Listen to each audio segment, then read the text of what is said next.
இன்னைக்கு நம்ம பார்க்க போகிற கதை புத்திசாலி குரங்கும் மற்றும் அதிசய மரமும். ஒரு அழகான பச்சை பசுமையான காட்டில் ஒரு சின்ன குரங்கு வாழ்ந்து வந்தது. அந்த குரங்கு ரொம்ப சுறுசுறுப்பானது. அதற்கு பலம் அதிகமில்லை, ஆனால் அறிவு ரொம்ப அதிகம். அந்த காட்டு நடுவில் ஒரு பெரிய பழமையான மரம் இருந்தது. அது சாதாரண மரமில்லை, அது ஒரு மந்திர மரம்.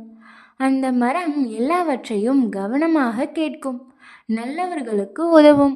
ஒரு நாள் அந்த குரங்கு அந்த மரத்தின் அருகே வந்தது. அந்த மரம் குரங்கை பாதுகாப்பாக பார்த்து கொண்டது. குரங்குக்கும் அந்த மரம் ரொம்ப பிடித்தது. அது அடிக்கடி அந்த மரத்தின் கீழே ஓய்வெடுத்து மகிழ்ச்சியாக இருந்தது. ஒரு நாள் திடீரென காட்டில் ஒரு பெரிய ஆபத்து ஏற்பட்டது. ஒரு பயங்கர விலங்கு குரங்கை கண்டது. குரங்குக்கு பயம் வந்தது. ஓடினால் தப்பிக்க முடியாதென்று அதற்கு புரிந்தது. அந்த நேரத்தில் குரங்கு பயப்படாமல் யோசித்தது. பலம் இல்லை என்றாலும் அறிவு இருக்கிறது என்று நினைத்தது. உடனே அந்த குரங்கு பழமையான மரத்தின் அருகே சென்றது. அந்த மரம் அமைதியாக குரங்குக்கு தைரியம் கொடுத்தது.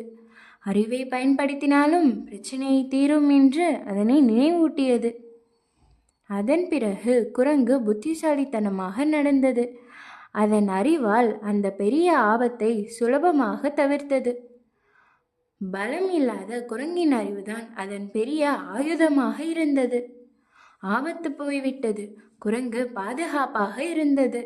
அது மகிழ்ச்சியாக மரத்தின் கீழ் அமர்ந்தது. மந்திர மரம் அமைதியாக அதை பார்த்து கொண்டது.